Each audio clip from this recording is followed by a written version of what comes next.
ब्रह्मचारी में जितना होगा बहुत पावरफुल अध्यात्म शक्ति, संकल्प शक्ति, उसकी शक्ति बढ़ती है। हर रोग, हर प्रकृति की वार को सहने की सामर्थ्य ब्रह्मचारी में स्वयं जागृत हो जाती है।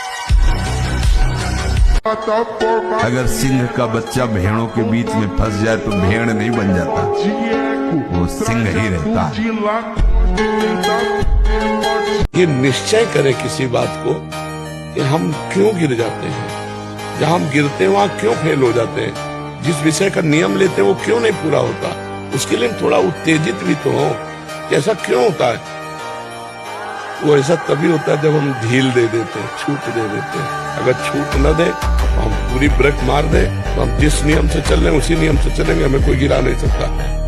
कि जैसे जिस लकड़ी में घुन लग जाए तो लकड़ी केवल ऊपर दिखाई देगी, बका पोली हो जाती है, उसमें कोई दम नहीं रहेगा। ऐसे वो बालक, वो जवान, वो पुरुष या स्त्री हो जाता है जो हस्त क्रिया करता है, बिल्कुल खोखला हो जाता है।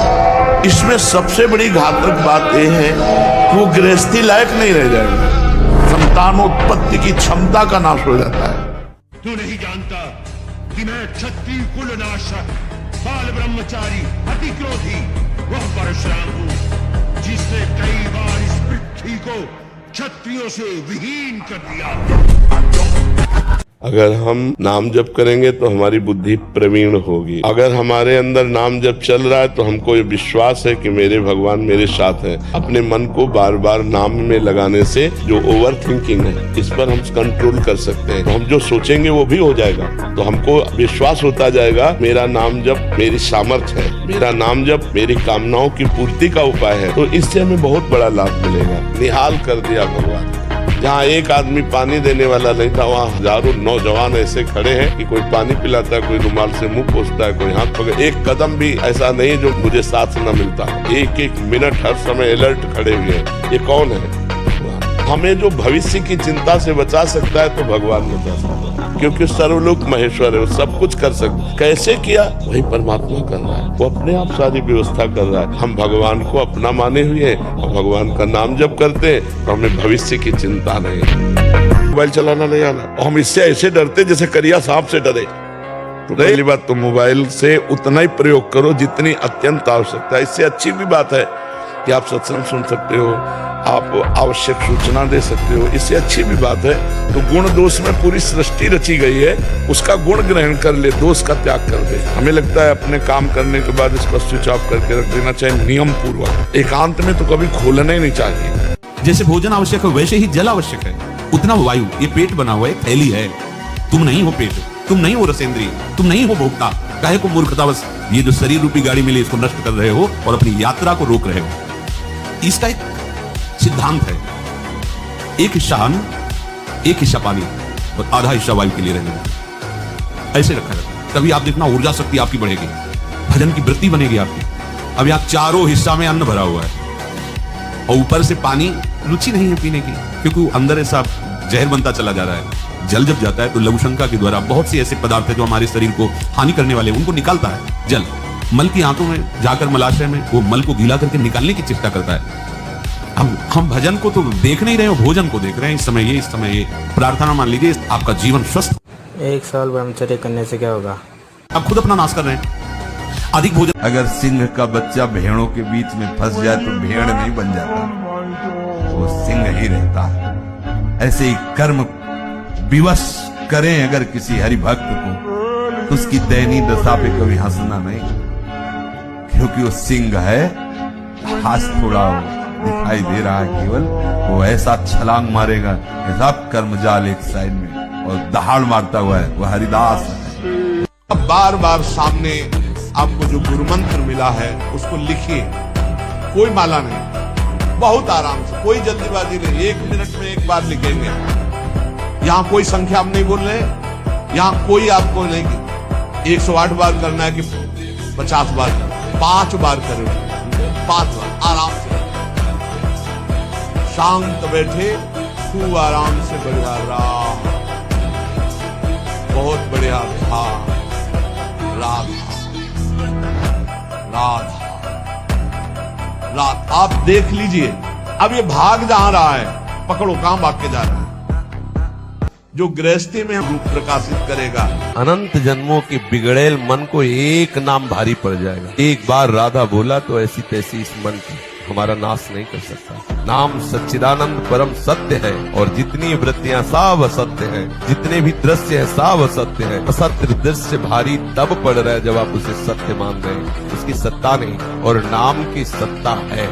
जहाँ कोई विषय भारी पड़े उसी समय सोचना मैं तो प्रिया प्रीतम का हूँ, ऐ काम मेरा नाश कर सकता है। ये होता रहेगा तब तक जब तक वो साक्षात्कार नहीं होगा, तो इसका कोई महत्व नहीं, ये आती जाती रहेगी। अगर थोड़ा ब्रह्मचर्य पर ध्यान दें तो ये शिकायतें कम हो सकती, पक्का समझ लेना।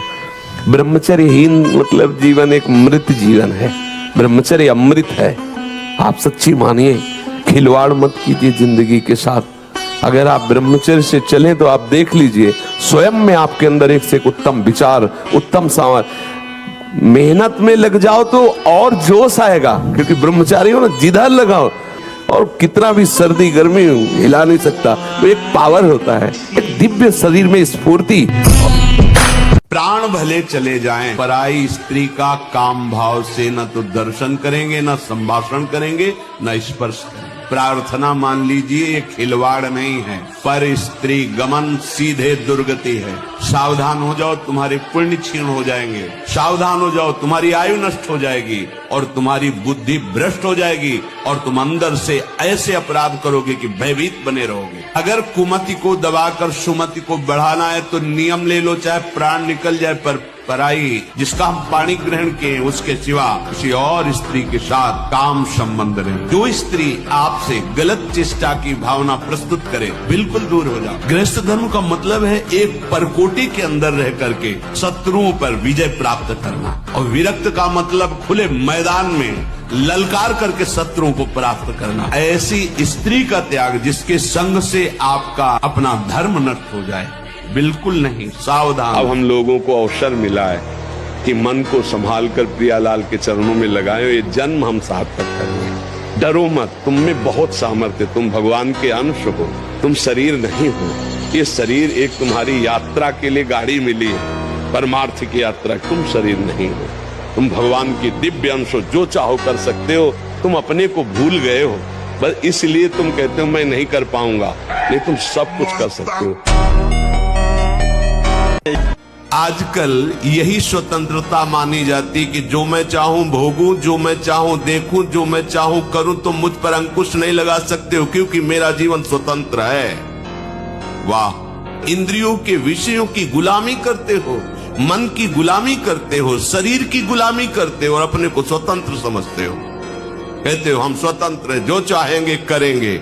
अरे जो चाहेंगे करेंगे तुम नहीं, ये इंद्रियां जो चाहेंगी तुमसे करवा लेंगी, मन जो चाहता है वो तुमसे करवा लेता है। तुम गुलाम हो कि स्वतंत्र? देखो ना,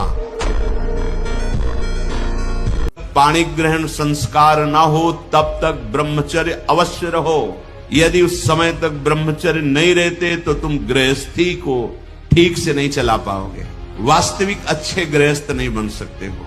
जो तुम्हारी गृहस्थ की वृत्तियां हैं उनमें तुम सफल नहीं हो पाओगे। और जो 8-10 बजे तक सोता है वो कोई भी हो ब्रह्मचारी रह ही नहीं सकता। आप देखिएगा 3 बजे से लेकर के सूर्य उदय के तक अगर आप सोते तो आपका स्वप्न दोष बढ़ेगा, आपका संयम बिगड़ेगा।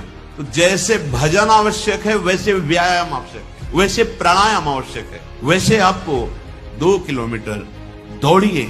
8 प्रकार के ये महत्वपूर्ण है। पहला, जो हम देखते हैं उस पे सुधार करो, जो हम सुनते हैं उस पर देखो, कहीं हम ऐसी कोई बातें तो नहीं भूल रहे हैं जो काम उत्तेजना प्रकट कर दे। और जब ब्रह्मचर्य, ऐसा कैसे हो सकता है? बल है ना, अध्यात्म बल, शारीरिक बल की बात नहीं कहते। ऐसा कैसे हो सकता है? यदि एक बार ऐसा हुआ तो 1000 बार मैं प्रयास करूंगा और इस पर विजय। वो मतलब जिद्दी स्वभाव, एक निष्ठा उसी से आती है, उसी से। पहले खेती जोतते थे ना किसान, एक पार वाला होता था और पूरे खेत को उसी से जोतला है। बलवान होते, 2 लीटर मठा और 8 रोटी पाए, बैल की जैसी ताकत। अगर बैल को नाथ पकड़ के रोक ले तो वो वही खड़ा हो जाए।